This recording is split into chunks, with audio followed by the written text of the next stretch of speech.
Yena Bhagavata Dhammo Supatipa Yasa Bhagavato Sawaka Sangho Tamayang Bhagavantang Sadhamang Sasangang Ime Hisaka Rehiyatavahang Aropite Hiabhipujayama Sadhuno Bante Bhagava Suchira Pariniputopi Pachima Janata Nukampamanasa Ime Sakare Dugata Panakala Pute Patigan Hatu Amhakang Dikhavatang Hitaya Sukhaya Alahang Samma Bhagava Buddhang Bhagavantang Abhivademi Suwakato Bhagavata Dhammo Dhammang Namasami Supatipano Bhagavato Sawaka Sangho Sanghang Namami Namo Tassa Bhagavato Arahato Samma Sambuddhassa Namo Tassa Bhagavato Arahato Samma Sambuddhassa Namo Tassa Bhagavato Arahato Samma Sambuddhassa Iti Piso Bhagava Arahang Samma Sambuddho Vijacharana Sampanno Sugato Lokavidu Anuttaro Purissa Dhammasavati Satade Vamanusanang Buddho Bhagava Tamahang Bhagavantang Abhipujayami Tamahang Bhagavantang Yamami Suwakato Bhagavata Dhammo Sanditiko Akaliko Ehipasiko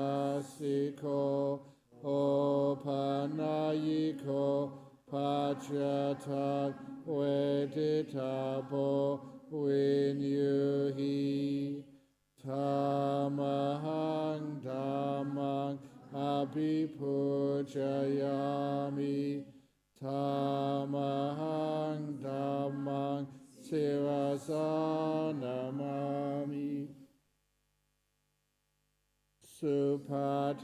Supatipano Bhagavato Sawaka Sangho Ujupatipano Bhagavato Sawaka Sangho Yaya Patipano Bhagavato Sawaka Sangho Samichi Patipanno Bhagavato Sawaka Sangho Yadidang Chatari Purisa Yugani Atta Purisa Pugala Esa Bhagavato Sawaka Sangho Ahuneyo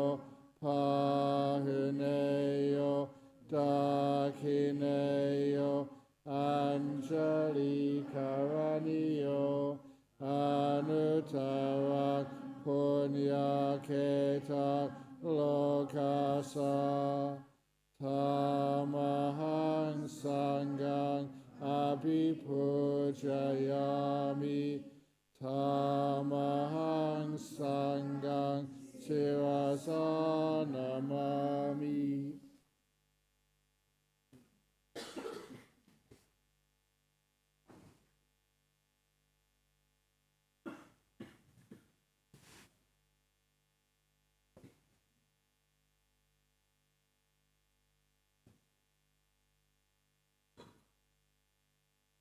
This is what should be done by one who is skilled in goodness and who knows the path of peace.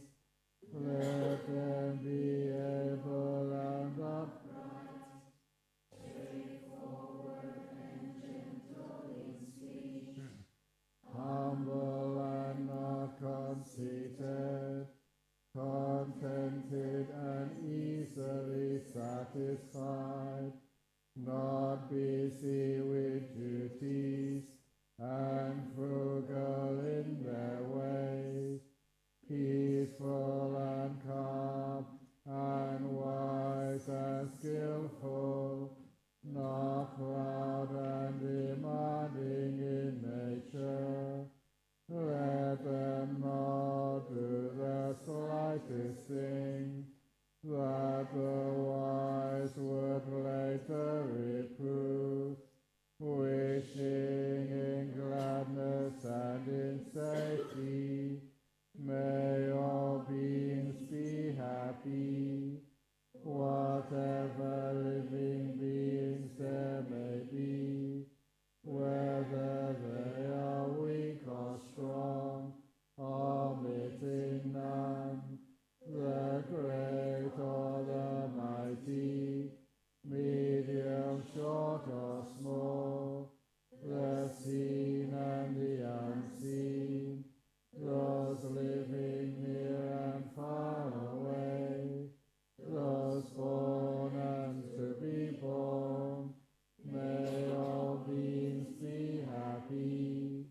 Let none deceive another or despise any being in any state. Let none through anger or ill will wish harm upon another, even as a mother protects with her life her child, her only child, so with a boundless heart should one cherish all living beings, radiating kindness over the entire world, spreading upwards to the skies and downwards to the depths, upwards and unbounded, free from hatred and ill will, whether standing or walking, seated or lying down, free from drowsiness. One should sustain this recollection. This is said to be the sublime abiding, by not holding to false views, the pure-hearted one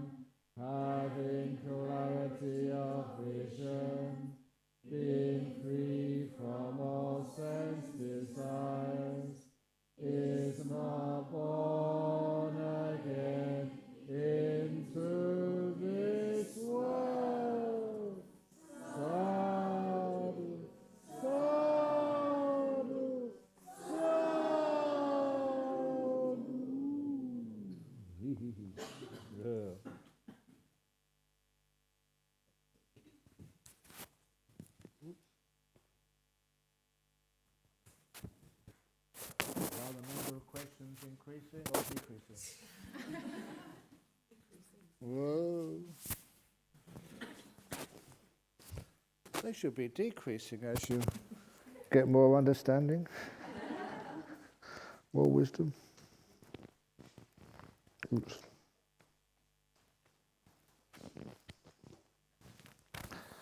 So anyway, here we go. With the simile, the driverless bus, it's a waste of time complaining. So, is it possible to experience sparks of nimittas before the five sense disappears completely? Yes. The real nimittas, the strong ones, are when the five senses really disappear, and that's usually the jhanas. But when the five senses get weakened and the sixth sense, the mind, gets strengthened, it gets to the point where their strength is about equal, which means the nimitta can peep up and see above the five senses. So you get little sparks or flashes of nimittas. That means the five senses have been calmed down. The energy is going to the sixth sense. So I think I mentioned that earlier. If you really get lots of meditation, nimittas and jhanas and stuff, then that nimitta can be with you all day. So much so that sometimes you're eating your food, you have to eat through the nimitta, big light in front of you. It's really strong. The mind is very powerful and the five senses are very weak. So, as the nimitta gets stronger, the five senses get weaker. So that means the light gets brighter and you can hardly feel the senses. So that's how it works. It doesn't mean the five senses have totally disappeared. That's when nimitta is really strong and you're on the edge of jhanas. Someone told me that being a therapist who provides direct patient care is bad. Oh, come on, don't believe. That's called fake news. I don't know who told us that being a therapist who provides direct patient care is bad. It is because she will absorb the negative energy from all the patients or clients that come to him or her. Of course you do that. That means I'm like a therapist who provides direct patient care for all of you. Does that mean that I have to get all the negative energy from you? No. It doesn't mean when I go into places like prisons, I get all the negative energy there. No. So you don't get the negative energy, but you can actually see the beautiful part of those patients. You can get their positive energy. Bring out the positive energy which is in those patients. Just wonderful. What was it? One of the doctors, I can't really say who she is, that she told me just one of the lunch times, just at the start of this retreat. One of her patients in the hospital, she was in like a coma, and they tried to get sort of some means to get her out of that coma. You know, she really shouldn't have been in a coma. The brain damage or whatever it wasn't that bad. But they tried to stimulate her to start speaking and just make contact with others. And all the drugs never worked. And in the end, all this doctor did was spend 5 minutes, tucking her in the bed. Getting the blanket and making it nice and folded and putting it there and tucking her in. And just that little act of kindness, brought the patient out into the world. And they started talking to the doctor. So, by giving some positive energy, you get this positive response back. And of course, the doctor was really rapt, very happy that because she was with a person who's obviously so negative, just wanted to hide deep inside her mind, that she brought her out with some kindness. And so that is actually how, if you provide therapy to somebody and it works, especially people actually, they come back and they say, thank you so much, you saved my life. Do you get negative energy out of that? No, you get really a big boost of happiness. So, being a therapist who provides direct patient care can be a wonderful career. It's kindness, compassion. How can that be bad? So I don't know who you got that from, but someone told me, but that certainly wasn't me. Tell us something about women's rights and the importance of equality for all, please. Love to hear your views.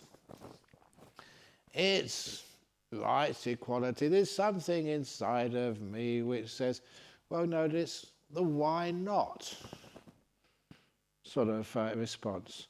Can women become nuns? Why not? Buddha allowed that. Can we have same-sex marriage? Why not? Can you have people with mental illness, such as schizophrenia, becoming monks? Why not? So it's always allow people in, unless there's a real good reason. Why not? A lot of time when you have inclusion and you have to sort of find some decent reason why not, it makes it far more acceptable, embracing sort of society. Because all the time when I've said that, why not? And then you find there's no reason for it, and you give people a chance. I don't know if I said this recently, but when it came to the inclusion of women in the Sangha, why not? It's just, I can't understand if it's there in the time of the Buddha. And even, you know what the Buddha said? This is in the Mahakamma Vibhanga Sutta. He said, the best acts of good karma you can get, if you like, put it in local new jargon, the biggest bang for your bucks, if you give a donation, used to be to not just to a person, not to an enlightened person, not even to a Buddha, but to a Sangha, where the Buddha's leading it. And now, once the Buddha has passed away, he said, the best karmic return you can get on your investments, to put it in a gross way, is to give a gift to the dual Sangha of bhikkhus and bhikkhunis. I can show you the quote for that. So it's amazing in so many countries. Monks, senior monks have stopped you making really good karma for yourselves. Fortunately, here in Perth, we do have dual Sanghas. We're making those dual Sanghas all over the world. So, monks and nuns. So, it's the best merit you can make. So, of course, yeah, you can come in.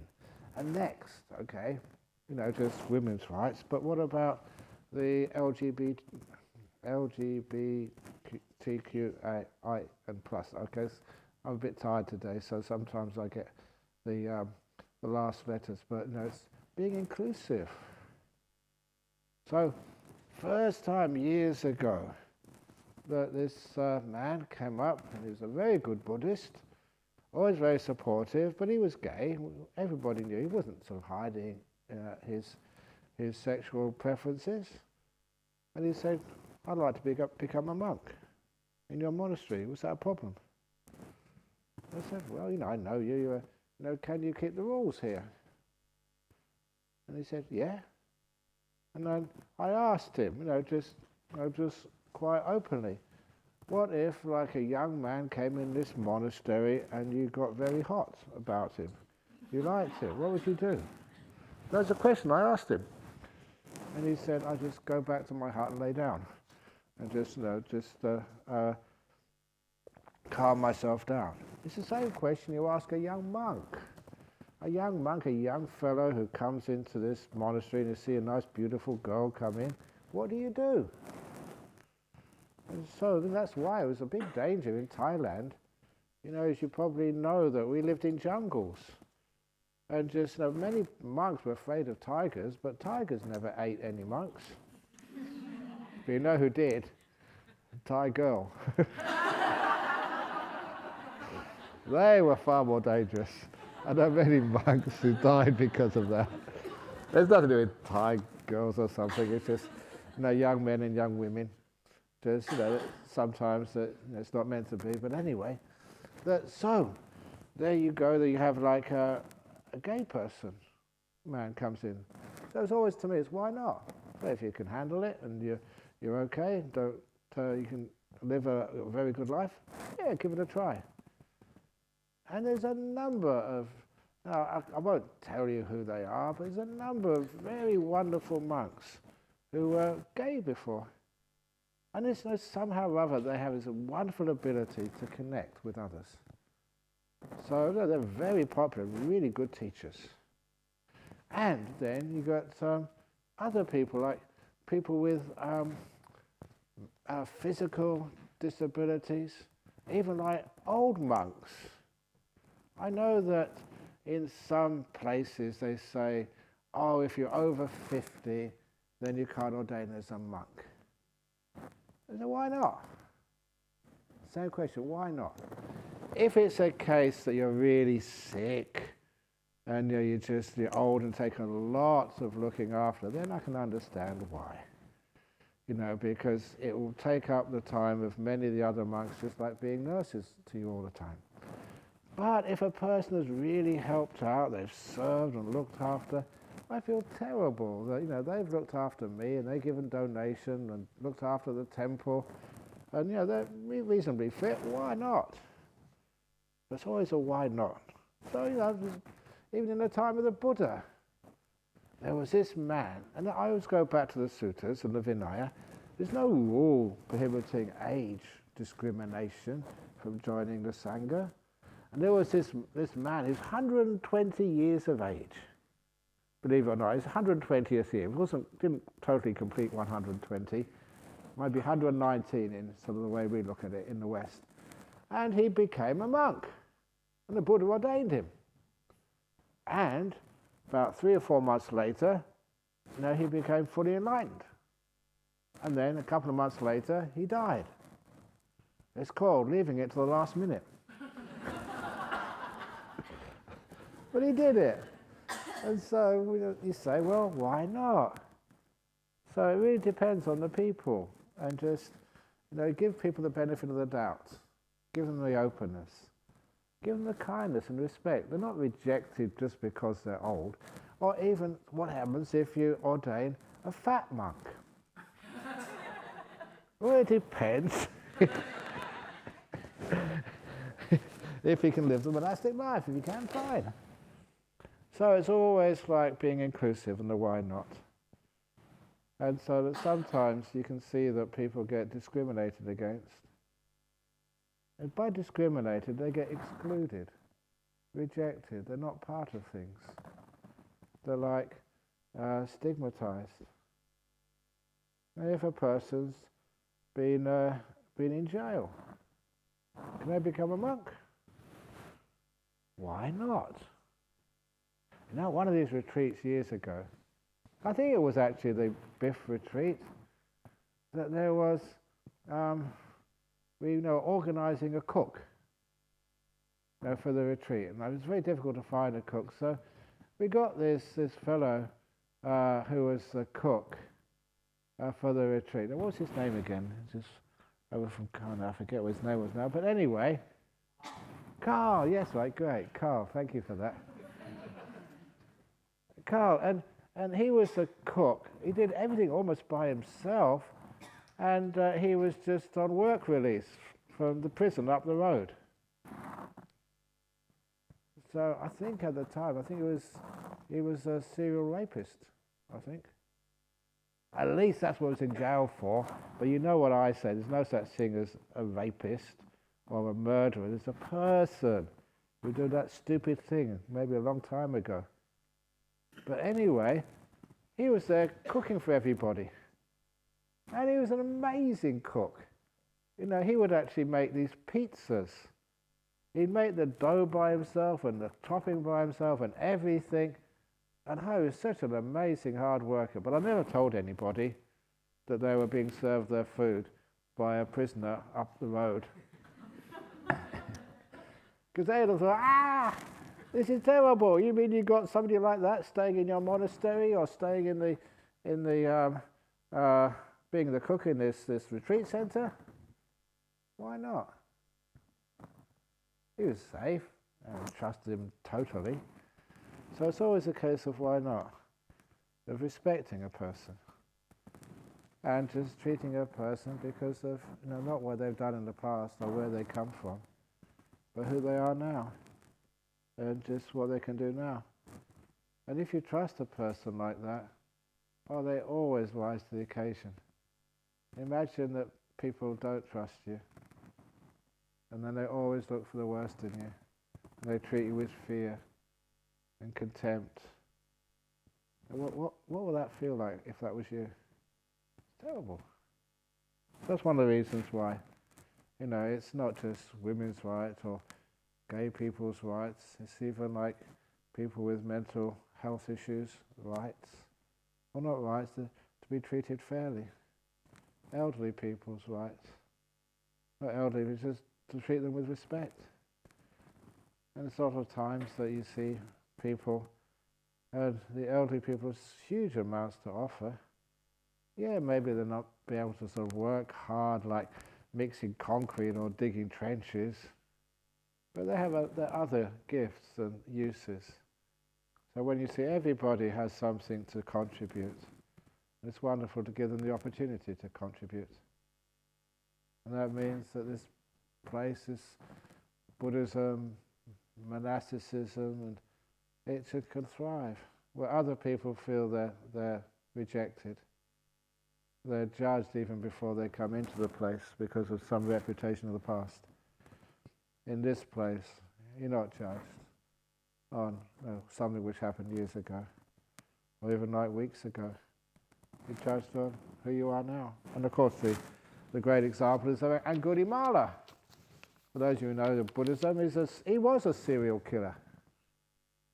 And then just notice the Buddha the way that he was, if you like, stopped from his evil ways, was he was chasing after the Buddha to kill him. And wanted to kill the Buddha. And then the Buddha did this. Sometimes psychic powers are cool. They're not just laser eyes for fun to impress people. This was when he was running, but not running. And Angulimala just couldn't catch up with him. And so Angulimala shouted out to the Buddha, "Stop!" And the Buddha said, "I have stopped. It's about time you stopped." And that word, stop, is one of my favorite words. If you want to get into deep meditation, just stop. Don't go anywhere. Don't try and get somewhere else. Just stop right here and see what happens. When you stop, really stop, you're still. When you're still, you go into these incredible meditations. That's one of the reasons why. Sometimes I read these articles, they're making like these freeways now, or roundabouts and underpasses. They're trying to get rid of traffic lights. That's terrible, because every time I come to a traffic light and I see this beautiful sign, stop, I say, that is Dhamma. That is the Buddha teaching. When I see the green light go, I say, where are you going? It's much better to stop. Why are people frustrated for stopping? And they're happy when it's a green light which says go. Should be the other way around. And it was true that years ago I read this, and somebody actually told me it was true. I think this was in Chennai. I thought it was Mumbai, but I think it was Chennai. I think the municipal authority had this brilliant idea that when you come to the traffic lights, the red light never says stop. It says relax. So those intersections have relax lights, not stop lights. How cool is that? Even when when we built this place, the builder, just because had trucks coming in and out, he left the signs, stop and slow down, because there are big trucks coming. So when they went to the Kingsbury Drive, there's a big stop sign there. And when they actually came the other way down the hill, it was slow. And I asked if we can keep those. I thought it was a wonderful place, wonderful sign for a retreat centre. But he said he took them away. But wouldn't it be wonderful? You come in here and you have those two sides, one on either side, one on the left, one on the right. Stop and slow down. That's what a retreat centre is all about.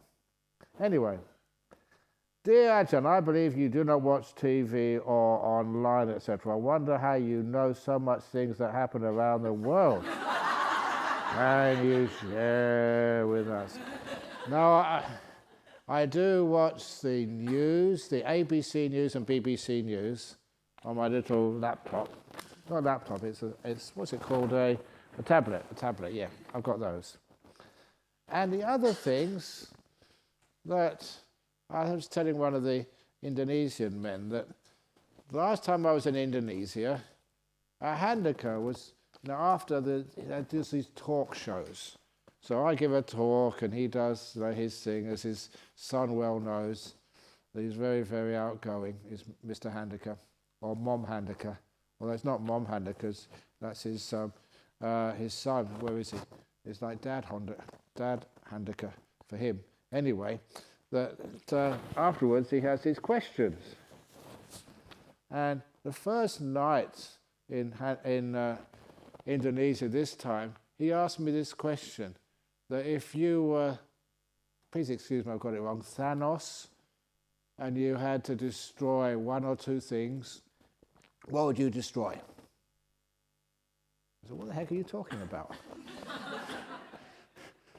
Because Thanos, is it Thanos, was that right? He was this really big evil one. And so he asked me, I don't know what you're talking about, and please explain. And he did it very quickly. And I said, look, I'm a monk. I don't destroy anything. I'd probably destroy the instrument which you could destroy things with.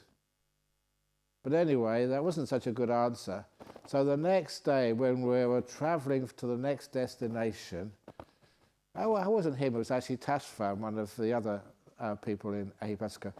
He actually was giving me a brief summary of what happened with Thanos and where it all came from and what all these superheroes were and what they did and stuff. And so I had to get that as like a briefing so that the next time he asked me the question, I had a better idea of what he was talking about. So there's a lot of stuff I don't understand in the world. A lot of things happen. Even, what was it? Were you there when you were giving me a foot massage with Jayako and reflexology? And they were starting talking about video games. And I didn't know what they were talking about. It was all gobbledygook to me. All those video games they used to play before they became monks. I hope it's before they became monks. But anyway, what are you talking about? And they were just going on comparing notes and stuff, and I just was zoning out. Yeah. 1999. 1999, okay. Well, I'm not quite sure. Video games. But there's some things which I just don't understand, because it's way after my time. So there's some things I know about the world, like about greed, hatred, and delusion. Doesn't differ. But there was one interesting thing I remember years ago when I was a monk in Thailand, that we didn't see a newspaper or any news for about a year or 2 years. And it was really remote and just off the radar of the world. And then when I actually got a newspaper, I think it was a Time magazine, the old Time magazines, and I read it and it was really weird. It was exactly the same stories as 2 years previously. Just different names, different countries, different film stars or music stars getting divorced and getting married, and different sort of politicians, being corrupt, and different sports teams, winning when they shouldn't win. And it was exactly the same news. Just the names had been changed. And I think that's probably true for this generation as well. Same news, People being corrupt, too much power, and too much mischief going on. And unfortunately, sometimes people die and they have terrible diseases because of that. But look at the news. It's pretty much the same. Just see, that's why there's a lot of truth in Shakespeare's saying, all the life's a stage, and all the players, all the people are players on it. And actually the plot never changes. Just the people, the actors, and the intensity. Dear Ajahn, what are the precepts relating to jhanas? Precepts? Wow, you've stumped me at last, a question I don't understand. But I just know that, just what are precepts anyway? Sometimes that, we people, 5 precepts. What are the 5 precepts? But then you hear that some people keep 8 precepts. Wow, that's even more. Does that mean it's better you get jhanas with 8 precepts? And usually the 8 precepts are precepts you keep only, if you're in a monastery or you're on a retreat, or that on the moon days, big moon days, people go to monasteries and they take the 8 precepts. And I remember going to a Sri Lankan monastery years ago, and people were taking the 13 precepts. And I thought, wow, I've never heard that before. What are the 13 precepts on the big moon day, like on a Wesak day? They take 13 precepts. I thought, that's really advanced, much better than 5 precepts or 8 precepts. And they explained to me, oh no, what the 13 precepts mean is we take 8 precepts in the morning and 5 precepts in the afternoon.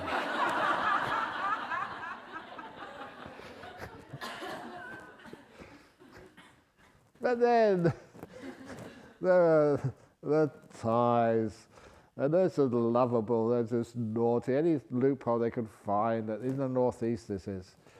And that's where, when I went there, after being in Australia for a while, I went back to Thailand and had to go to the northeast. And then I saw that people taking the 5 precepts, they had the 1 finger down. I think I mentioned this to you. That meant, if they had 1 finger down, that meant they're only taking 4 precepts today. They chant all 5, Parati, Nadana, Karmesa, they'd chant everything. They'd have 1 finger down, which meant they're only keeping 4. And then after that, I sort of really looked. And of course, you looked a little while and saw someone with 2 fingers down. They're only keeping 3 precepts today. And then you saw somebody with... They're doing all the chant, they weren't keeping any precepts at all. But I always tell people that, look, sometimes, especially if you get old, 8 precepts, what are they? Do you know what they are? And all the ins and outs and loopholes and stuff. Ooh. It's back in. Where's that gone? Yeah, okay. So all the loopholes and stuff. But so I tell them, just keep 2 precepts. Well, that's really good. What are the 2 precepts? Never doing anything which harms another, and never doing anything which harms yourself. That's it. 2 precepts. Easy to understand and remember. So just keep those 2 precepts. And all the other precepts, they fall into line. And it doesn't mean that you find loopholes for those precepts. It means you don't do anything which is harmful. And to yourself and to others.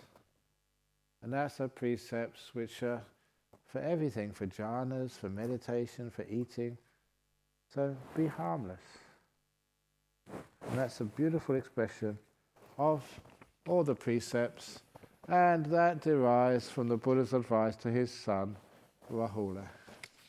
That's what he said to Rahula, don't do anything which harms another, don't do anything which harms yourself. I don't feel much joy when I was giving. How to experience more joy in giving so that I can give more and more and more? sometimes have a look at other people's gifts. What are the most amazing gifts you've ever seen? And because I've been a monk for such a long time, I've seen some just gifts which make you cry. There was this, what's one? There was this Laotian girl, and she was in the refugee camp, after the Vietnam War, the Laotian, Cambodian, and she for some reason, she was sent to Perth, while all her relations were sent to Portland, Oregon. And the family was split up. And her mother, her brothers and sisters were all in the United States, and she was in Perth alone. It was just an administrative error. Well, she was making a life for herself. She would come to our temple. But then one day, she was there and she was crying her eyes out, in front of me. I said, why? What's happened? She just got a telegram in those days. A telegram or a fax or something from one of her brothers. Her mother was really sick and was dying. And she was a refugee. She didn't have the money, to get to a place like United States from where she was. She was just struggling to pay the bills. And I think you all know, if that's your mother and she's dying, this is your last chance to see her. Even as a kwai lo, as a pule. That's the Indonesian word for Westerner. That this is a farang. That even that just really hurts you. It's your mother, your father. You have to go and see them.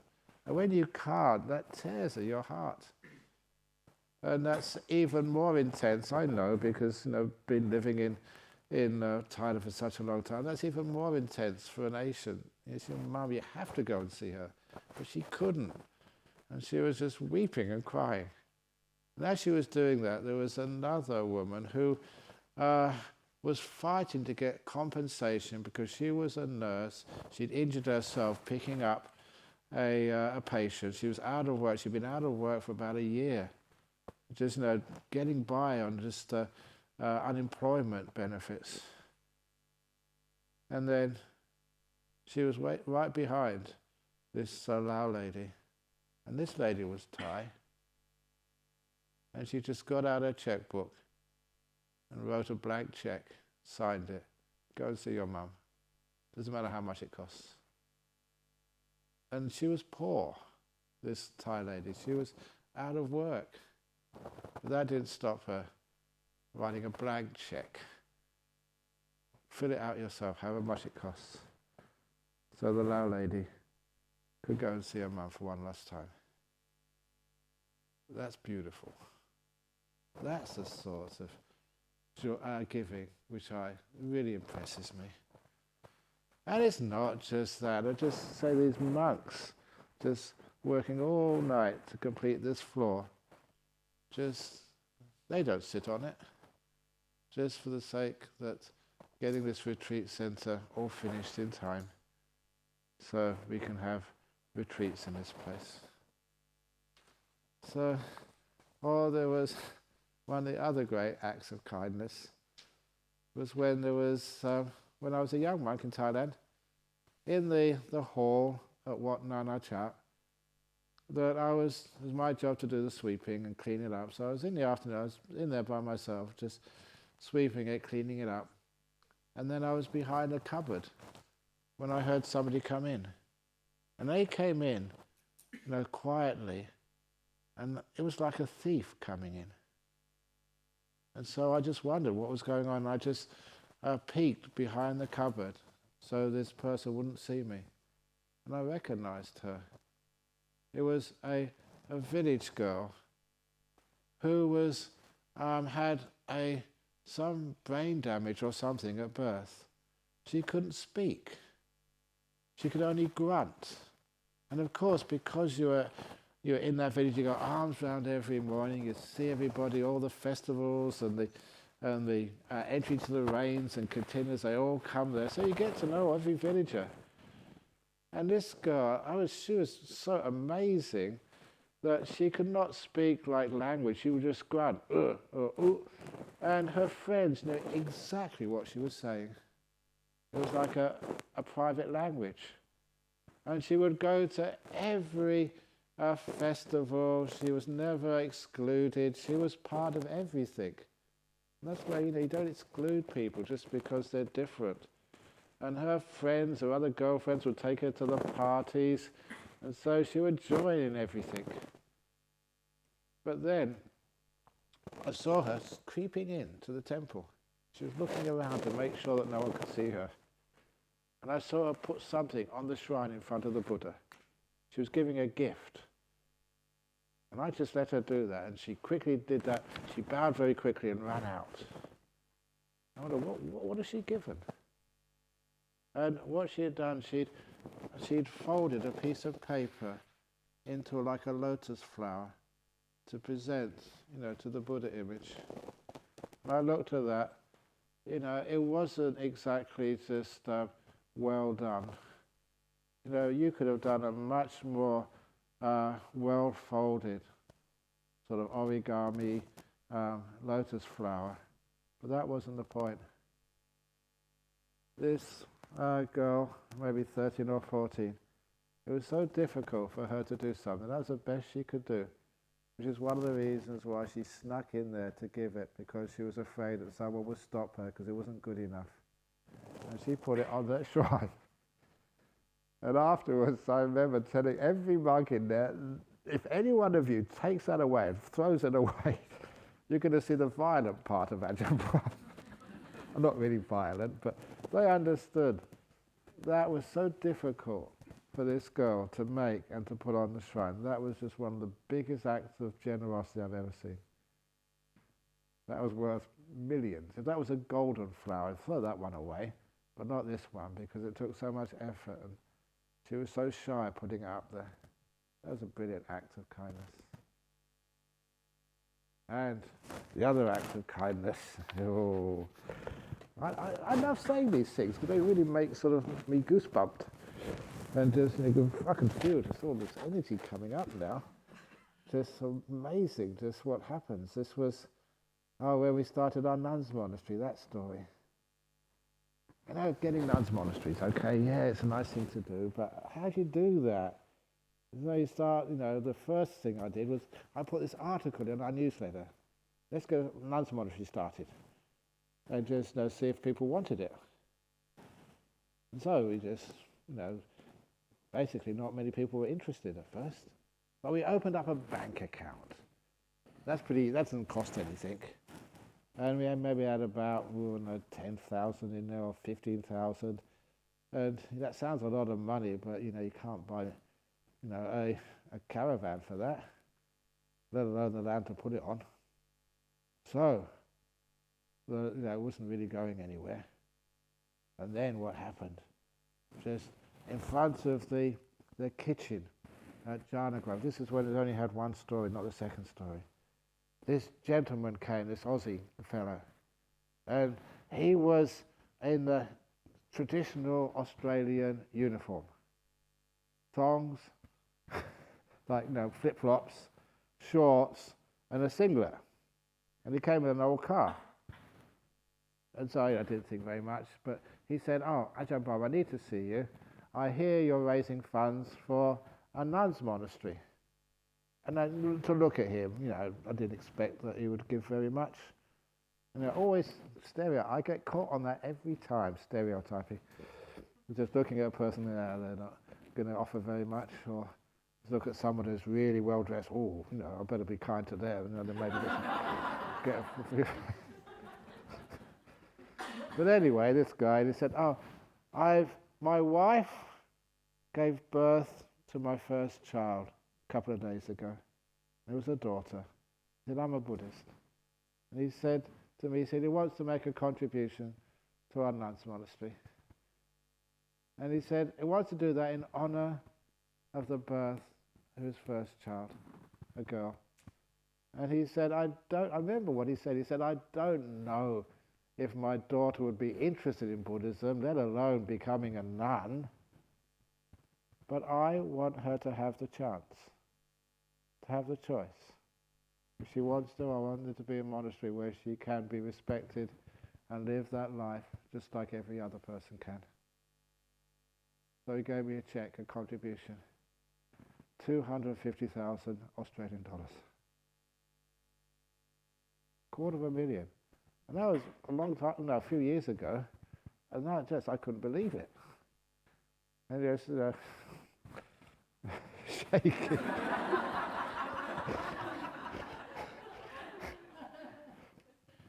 And he went away, the cheque cleared, and I've never seen him again.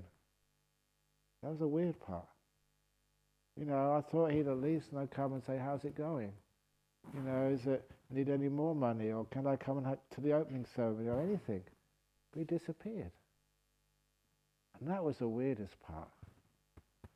So often, you can't be sure. How did he know? And came in an old car, and not sort of a usual, very wealthy person.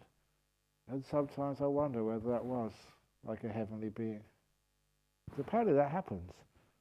Like devas, they come and they just want to help out really good projects. Sometimes where the heck is he? Why isn't he showing up? I've told this story many times. I'm hoping that he might hear one of these talks and just comes, oh, it's me. But he never has. He was? Yep. Ah, stop disappointing me. That was a great story. Who was he?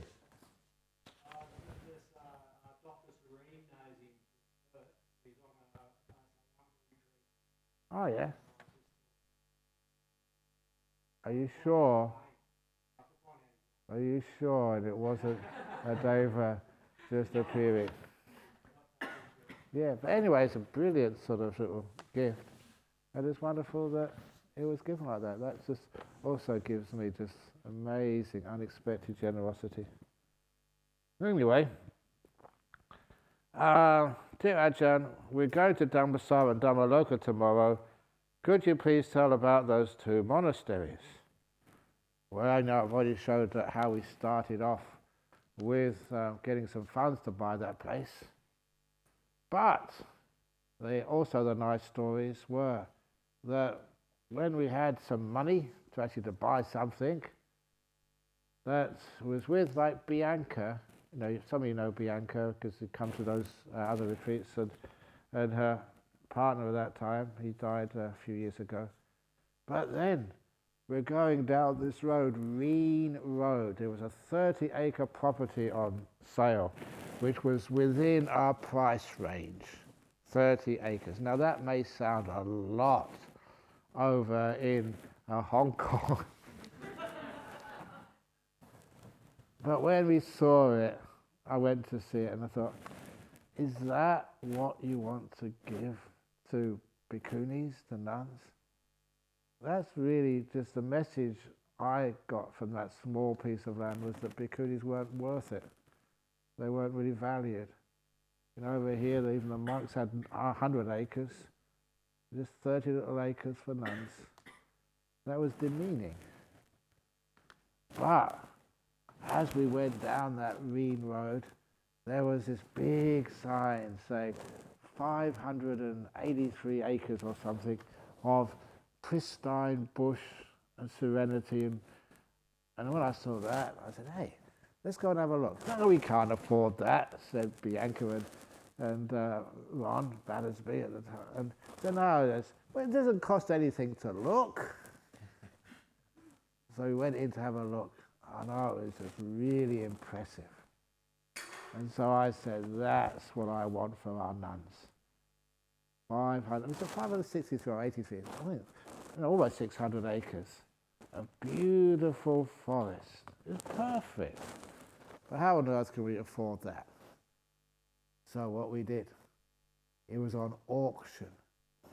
So on auction, you never know what's going to happen. So with another monk, I went there early. We went to the hill, the center of the whole piece of land.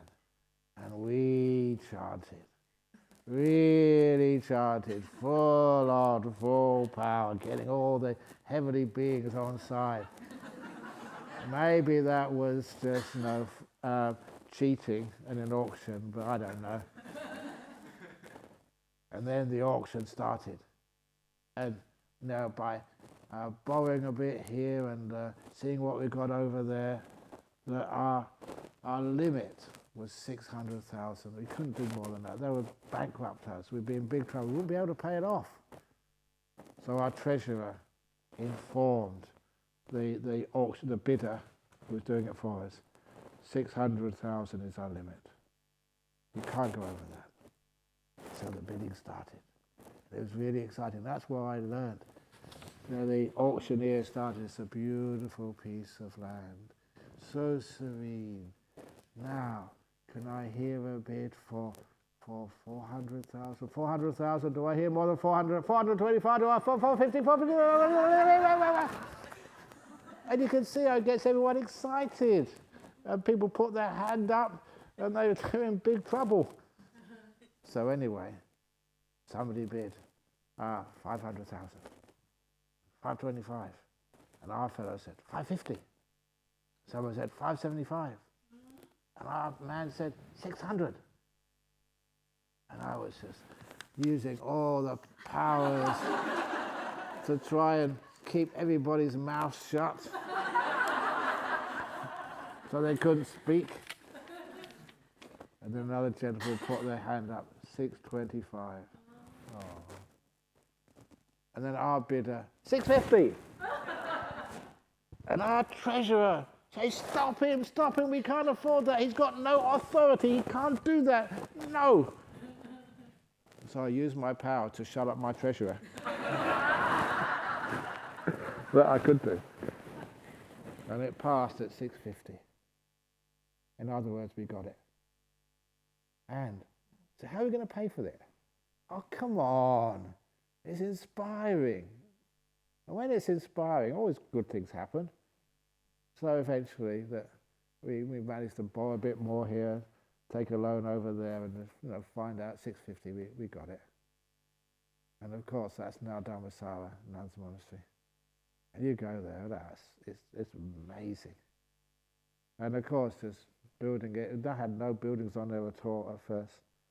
And the first nun up there, Ajahn Brahm, she was just really impressive. Just so she was living in a small caravan. It was hot, full of flies, and she survived that. What she did was just really prove that women are up to it.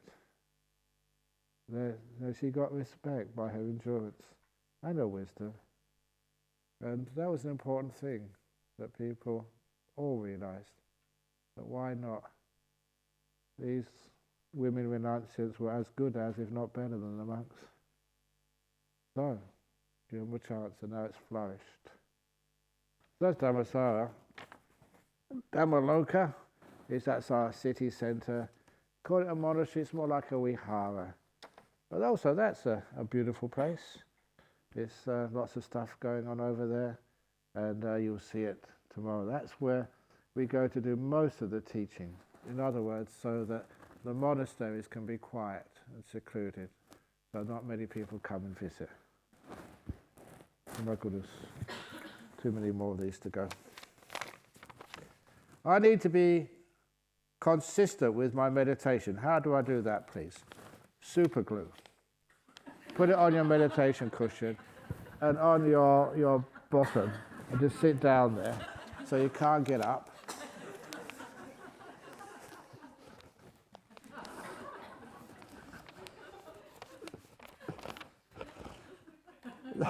Now that doesn't work, obviously, but being consistent, if you're not, why do you want to be consistent? Why do you have to be consistent? So it's like say eating. Sometimes are you consistent eating? Well, can't you be consistent when you are meditating? If you see the benefit of it, and it's important, you enjoy it. I enjoy meditation, so it's not like, I'm a monk, I suppose I better go meditate now. oh, I suppose I better go meditate in the morning so you can know that I'm a meditator. I just, so I can show off. You don't do that. I meditate because I enjoy it. I look forward to it. And I say, sometimes you haven't had time to meditate because you've been busy doing stuff. Then you go back to your room. Yeah, my own time now. Let's meditate. And they have the saying in the sutras, your mind leaps onto meditation. It's just like, if you haven't seen your dog for a week and you come into the house apartment, the dog leaps all onto you and licks you to death. Well, not to death, but you know what I mean. He's so happy to see you. And that's just like, the meditation. If I've neglected my meditation for a while, and I come in and meditation sees me and it leaps all over me. Because we're friends. So we have lots of good time together. That's how you're consistent with the meditation. Because you like it. I am not a vegetarian. I sometimes have a glass of wine. Does it mean I'll never see Jhana?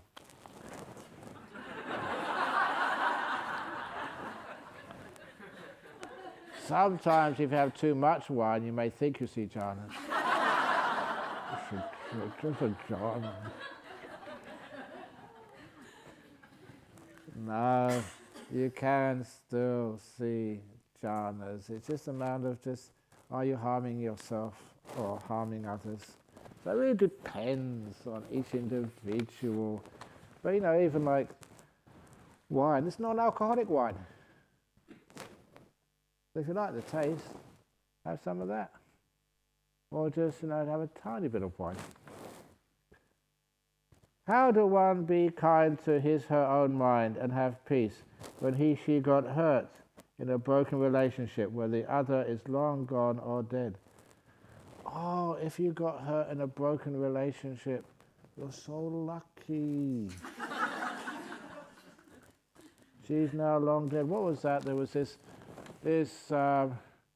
fellow, and he was at the cemetery and he was crying his eyes out by a grave.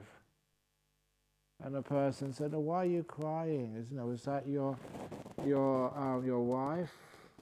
Oh no. So how's this go? It's a joke.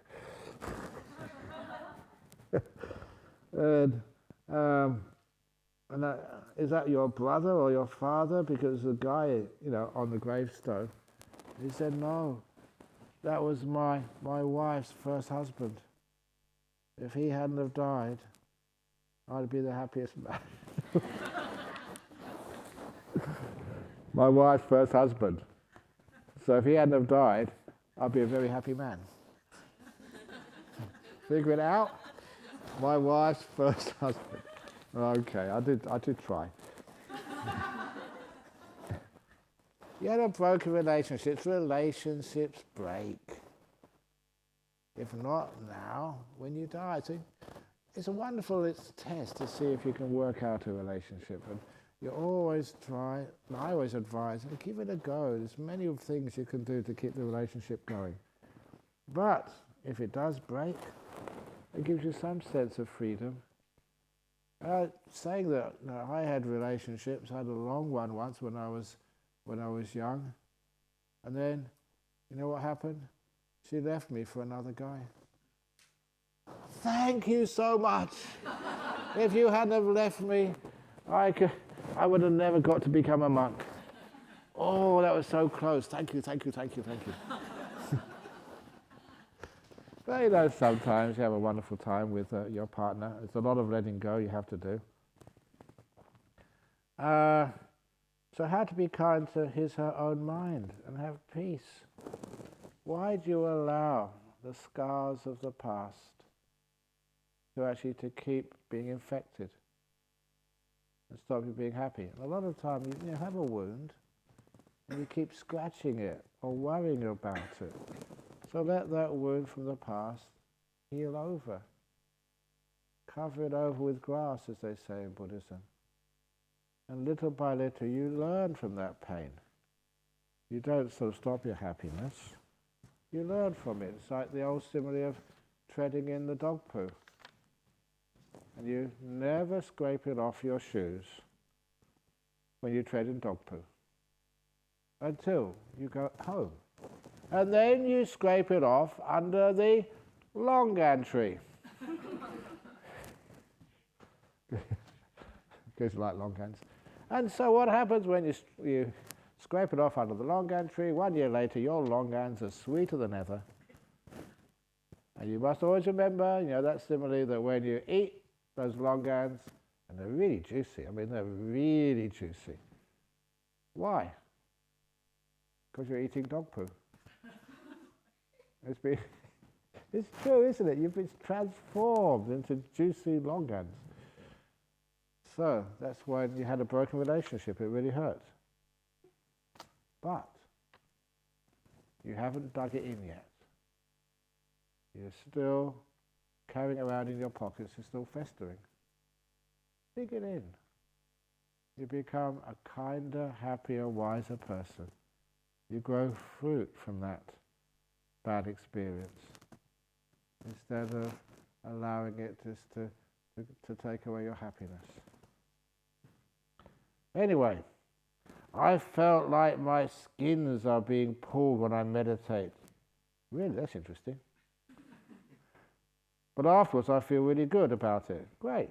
Can you please explain what happened? That's interesting. I think what happened was that you were feeling your skins were being pulled and after you feel really good about it. Whatever happened, it was obviously something there, your body was relaxing or whatever. And as long as you feel good about it, explain what happened. It was some sort of letting go, some relaxation, some happiness. So you don't need to sort of figure it all out if you feel good afterwards. Back at home, it's so noisy. Sound of cars, dog, children, etc. Does this mean the heaving sense will not disappear as there's always a constant change in the sound? Thank you. No, you can. After a while, you learn how to sort of not listen to the sound. Because people always talk about their marriage, they said that it takes about average of 5 or 6 years of married life to be able to hear your wife without listening it to her. That's what someone told me. In other words, you're talking, you hear the sound's actually impinging on your brain, but you're not listening. If you can only do that with the sound of cars, dogs, children, etc. around you. In other words, you don't give importance. Now, those were just a little bit of joke things, but how you actually do that in practice is it's using the simile of the TV. Because I do have to watch the TV when you go on aircraft and you have the safety movie on the back of the seat. And if you're looking at the back of the seat, you see the safety movie on there. I notice when I first look at that, I can see the upholstery of the seat in front of me and the plastic rim of the screen and actually the screen itself. But I noticed after a few seconds, I can't see the upholstery of the chair in front of me. In fact, I can't even see the plastic screen. It's like my mind zooms in, and it zooms in just to fit the screen. Which is why I remember as a kid, we used to go to these cinemas and have these huge screens to watch the movie. And even on people's houses, they have huge TV sets. But now people can watch a movie or just on their iPhone. It's a tiny screen. And I thought, how can you enjoy a movie on a tiny screen like that? But you find that after a while you zoom in and your mind just fits the screen. And you can't even see the edges of the screen. And this is the nature of focusing. You focus in. So what that simile meant for me, you are meditating, you say you can watch your breathing in, but there's all this noise. Make sure you don't center on the noise. You keep your breath, say, in the center of your screen. You can hear the noise really loud over here, really loud over there, but you center on your breathing, which means you can actually zoom in, and all that noise can literally fall off the edge of the screen, and you're not aware of it. But what many people do, the noise is so disturbing, you put actually the noise in the center of the screen. Why are they doing this? Can't I get a better place to meditate? And because the noise is your main concern, that's in the center, and after a while the breath falls off the screen. So that's literally how the focusing happens. And noticing that's a common way your eyes and your brain works. You know, first of all it has a wide view, and then automatically it sort of zooms in on something, which is what you're really interested in. And that's what happens if you give the interest to your breathing and forget about the noise. Then the noise vanishes and disappears. So you can do that. It takes a bit of practice and training. But the point is that even if you've got a quiet place like this, well, sometimes you're meditating and you're watching your breath, it's going well, but then you get an ache in your knee. It's not sort of a very big pain, but it's disturbing. And if you center on the ache in the knee, that takes center screen, then of course your breath disappears. But if you keep the breath in the center, you're not trying to get rid of the achy knee. You can feel it, you know it's happening, but you're focusing, the center is on the breath. And after a little while, the achy knee, don't know where it's gone, but you're not aware of it anymore because you've zoomed in to the center. Focusing and zooming in. I'm a complicated woman, especially when it comes to decision making. How to make it simple. Very easy. When I was visiting Oslo some years ago, this woman in the audience, who's also university, she put her hand up, she wanted to ask a question, and she said, I have an important decision to make in my life. How do I make it? And so I looked at her and said, well, suppose it's a decision whether to marry your boyfriend sitting next to you. Oh, and she went red in the face. I shouldn't do things like that, but I busted her. That was what she was thinking about. And so it wasn't a really good thing for me to do that. But anyway, it made it sort of more alive. And she was contemplating marrying. Should I accept his proposal or not? It's a life-changing decision. So it's important. How can she make that decision? So I said, easy. Toss a coin. Heads, I marry him. Tails, I don't. And of course, people laughed at one of Ajahn Brahm's jokes, but I said, this is not a joke. You toss a coin. Heads, I marry him. Tails, I don't. And so you toss a coin. Heads, I marry him. And it comes up heads. What is your reaction?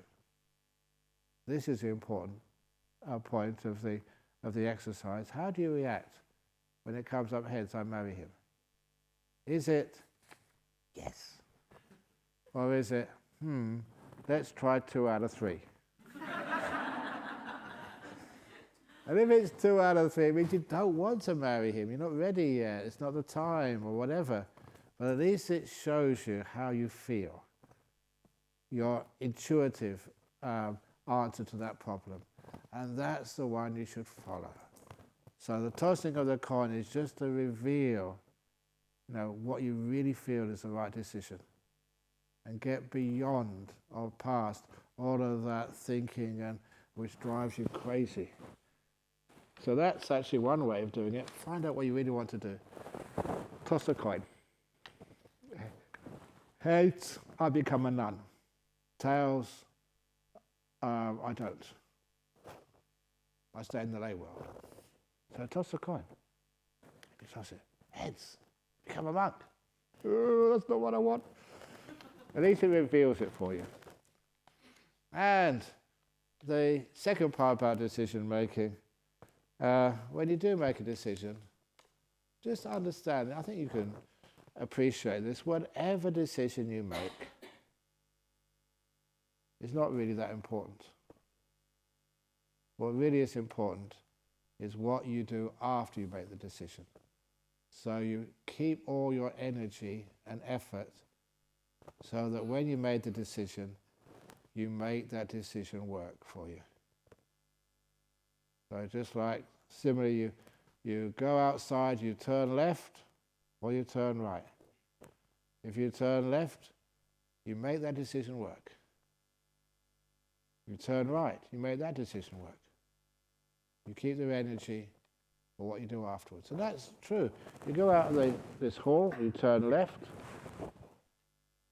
You go over the garden, the stupas. You can make that work. In fact, it's quite a shortcut to the upper cottages. You should try it.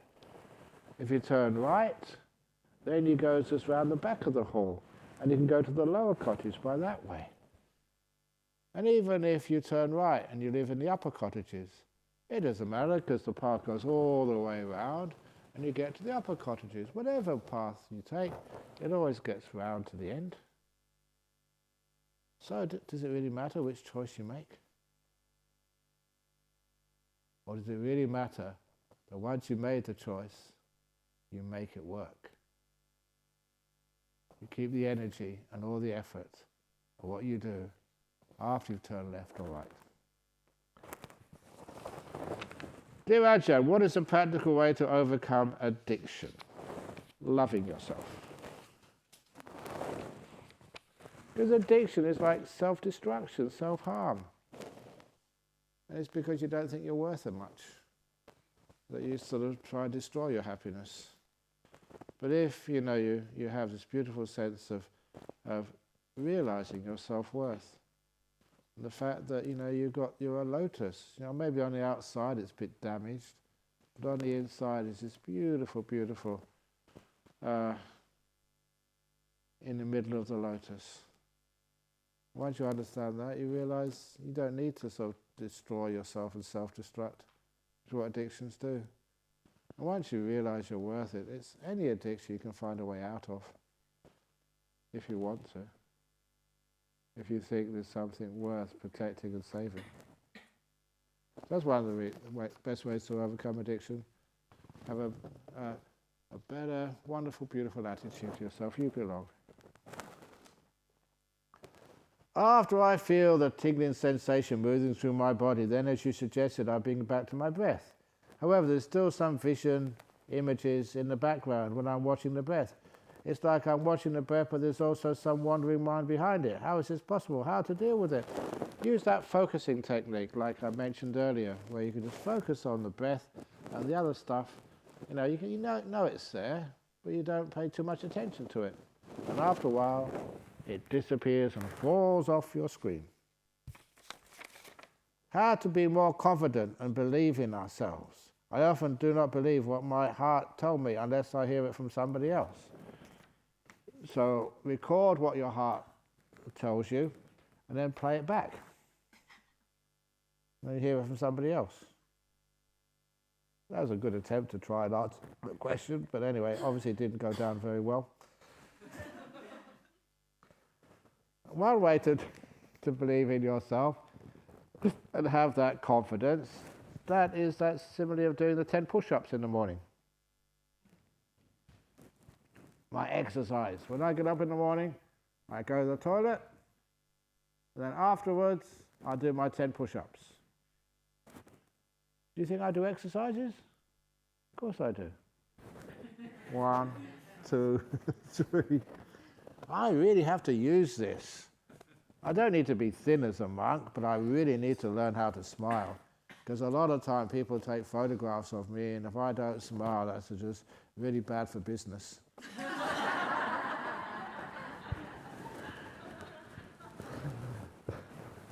So I exercise every morning. So anyway, and that's actually how you have some confidence and believe in yourself. Just happiness and joy gives you that confidence. So if any thoughts come into mind when we are meditating, we just need to be kind to it by allowing it until it disappears. How if it will not disappear? Because you're not kind enough to it. be a bit more kind. In Buddhism, living being, how was it first formed in this world? First formed? Beginnings? Why should there be beginnings? So, here we go. This is science now. If you haven't heard this one before. This is when I was young. You heard in history that 300, 400 years ago, people believed that this earth was flat. And if you look at it, it looks flat. You can't see any curvature being a tiny little human being who can't actually fly in the air. It looks flat. And people actually thought if you go in a boat far enough, you'll fall off the edge. They thought the earth was flat and had an edge to it, a limit. But now, of course, you all know that the earth is a sphere, which means it's got, as every real estate agent knows, it's got limited area for habitation, or even for the ocean, but it's got no beginnings or ends. It's always fascinating that every culture, before they knew that there's other cultures in other parts of the world, they always thought they were the middle of everything. Even at China, the middle land, and even where the Buddha lived, the middle country, and even in Europe, the Mediterranean, the middle. We always thought we were the center of everything.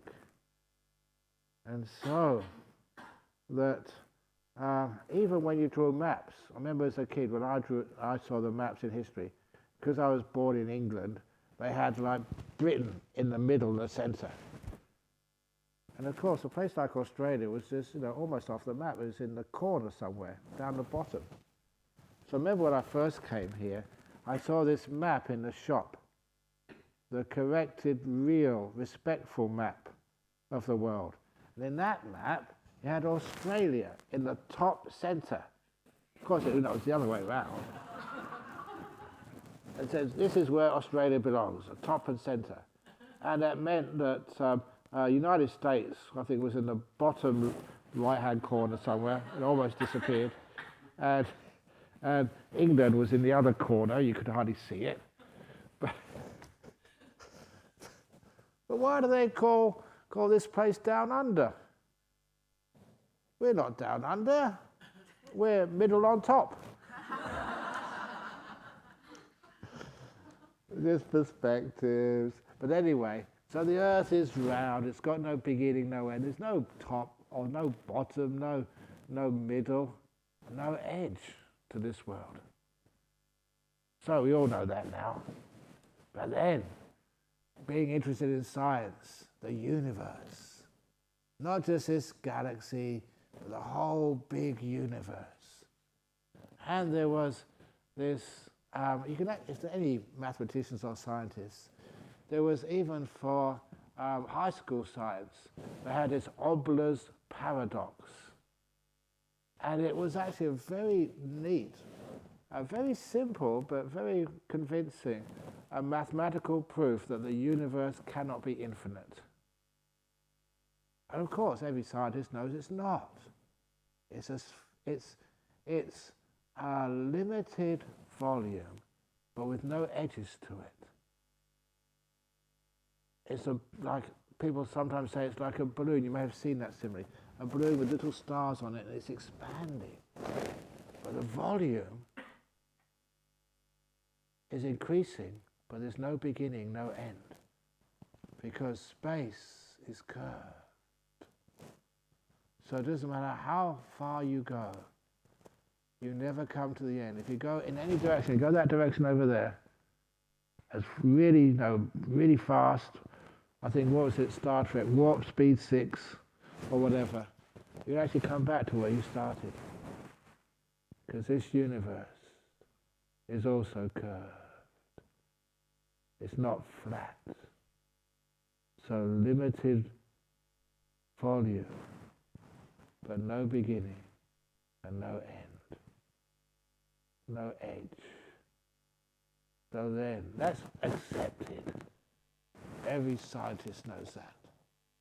But next, we go to time. Even today, too many people believe in flat time, like flat Earth. And I sometimes posit that 20, 30, 50 years from now, people look back upon this age, you mean you thought there's a beginning of time and an end of time? You are like flat earthers, flat timers. Because that makes no sense at all. So imagine time which is curved, limited duration, without an edge, no beginning, no end, but curved round. So, there is no problem, there was no beginning, no end. Time goes round. Samsara, cycle, huge cycle. So there's no way that we can travel that far forward, that we come back to where we started. No beginnings, no end. Curved like everything else in space and time. And that was one of the reasons why I've admitted this. I did watch the movie, when I say I don't watch movies, if they're important ones, the movie which was called The Theory of Everything, with Stephen Hawking, because my mate was in that movie. He wasn't actually in it, but he was represented in it. An actor played him, Bernard Carr. And so, my ears picked up when, it's towards the end, that Stephen Hawking, he said, I now understand a universe without any boundaries, no beginnings, no ends, in space or time. And I thought, yes, Stephen. I could have told you that 20 years ago, being an arrogant monk. So, that is why no beginning, no end. Anyway, the last question here. What are some examples of the kind things or means we can say to our mind when it wanders off? You just say, have a beautiful journey. Don't forget, here's my email, so make sure, mind, that you can email me when you come home. In other words, just let the mind be kind to it. Sometimes, if you're in this retreat or another retreats, you actually stop every now and again and ask your body, how are you? Body, what do you need? What do you want? And sometimes your body will say, I need a glass of water. I need a cup of tea. I'm tired, I need some juice. And if that's what your body says, obviously let the body have it. Give it to it. Because it's the body, it's just really telling you what it really needs right now. If the body says, I need to have a walk, so take it for a walk. The body says, I need to lay down. Let it lay down. And that's how you are kind to the body. And the body will not abuse your kindness. It will say you need a glass of water because you're getting dehydrated. You didn't realize that you're too busy doing something else. And then sometimes the body says, I think I mentioned this story. The body says, I need something salty. What do you want that for? Because you've been sweating too much, working too hard or something, and you've lost some of your salts. And the body tells you that's what you need. And it's so often the body's so correct. And then you do the same to your mind. You ask your mind, what do you want to do right now? And sometimes the mind will say, I just want to just rest. Okay. So you take your mind to bed. Give it a good sleep. And sometimes the mind says, I want to exercise. I want to maybe just listen to that sutta class and just think about it. Okay. But if you're kind to your mind like that, often my mind, your mind as well will do this. You say, mind, what do you want to do? I want to meditate. You're working with your mind. You're respecting it rather than trying to tell it what it needs to do. And that means your mind doesn't wander off. There are times it needs to wander off. It's had enough of meditating. And sometimes you let it stay here, and it gets very deep and very peaceful. And the times you meditate are even longer and longer. On retreats, sometimes on interviews, people come up and say, look, I'm really fed up. Nothing's working. Meditation's no good. And I tell them, okay, just go to bed. But I can't go to bed. This is wasting my time. I paid a lot of money to get on this retreat, and I've really got to practice hard. It's precious human life. I can't waste it. I said, go to sleep. And I argue with them until they do it. And they go to bed. I said, don't sort of set your alarm clock. Don't think I'm going to sleep for this amount of time or that amount. Just go to bed, tuck yourself in, and see what happens. He said, when you do wake up, just maybe take a shower, and have a glass of water, some juice, or a cup of tea or something, and then come and meditate. And it's just so consistent that when the people do that, they come up and say, thank you, Ajahn Brahm, that was the best meditation ever. Because they looked after their body instead of keep pushing it.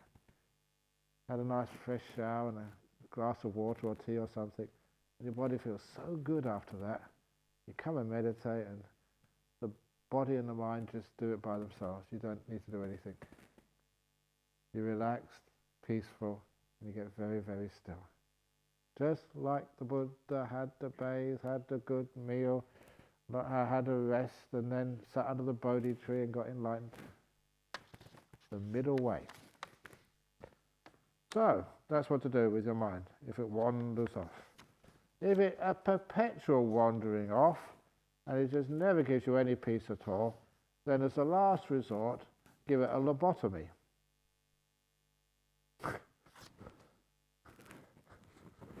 That's only supposed to be a joke. A few people laugh, they know what that word means. That means you take the brain out. But that is not the way to find some stillness inside. So instead, that you don't need to have extreme measures, but kindness actually does work. Stop. Give your mind a break. So, the last little story, because that was the last question, the last story about wandering mind and thinking too much. This was a story of the little novice in Wat Ba Pong, because even those days, sometimes the Buddhist monasteries were almost like safety nets, social safety nets. If children didn't have anywhere else to go in the world, then at least the monastery would take them in and make sure they got a nice accommodation and a place to stay, and many of them would send them to the school or even the university where they could study, when they had no other place to actually to sleep and eat at night, or eat during the day. So anyway, this was a young novice who was staying at this monastery, Wat Ba Pong, and one evening Ajahn Chah was giving one of the talks, and it went on and on and on. Just like Ajahn Brahm, on and on and on. You think, when is he going to stop talking? And that's what this novice started thinking. When is Ajahn Chah going to stop? I'm only a young man. I'm just 10 or 11 years of age. I'm not like these big monks who trying to get in line. This is the only place I've got to say, I need to go to bed. When is Ajahn Chah going to stop? I want him to stop. When is he going to stop? When's he going to stop? And that became like a repetitive mantra, like on these old broken records. When is he going to stop? When is he going to stop? Just like, the kids say, when are we going to get there? When are we going to get there, Dad? When are we going to get there? When are we going to get there? The plane hasn't taken off yet. When are you going to get there? So anyway, when's he going to stop? When's he going to stop? When's he going to stop? And that went on for quite a while. And then he had insight. What insight is, you just see it from a different angle. You actually turn it around. And his insight was, when am I going to stop? And that little novice stopped. That's why I said earlier about stopping is a really important word. He stopped. And when he opened his eyes, it was dawn. All the monks had left. He didn't mind, because he had blissed out the first really deep, wonderful meditation he'd ever had. So, he didn't hear the monks, bowing and they didn't do sadhu, sadhu, sadhu there like I do, but they did some chanting and got all their stuff together and left to go to bed, and they left the little novice there, blissing out first time. Why? Because he stopped. Beautiful word. That's actually one of the reasons why I like that word, stop. And why that last question, what do you do for a wandering mind? When it wanders off, stop.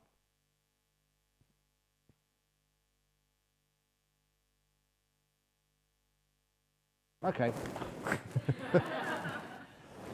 Sadhu, sadhu, sadhu. Very good. Okay.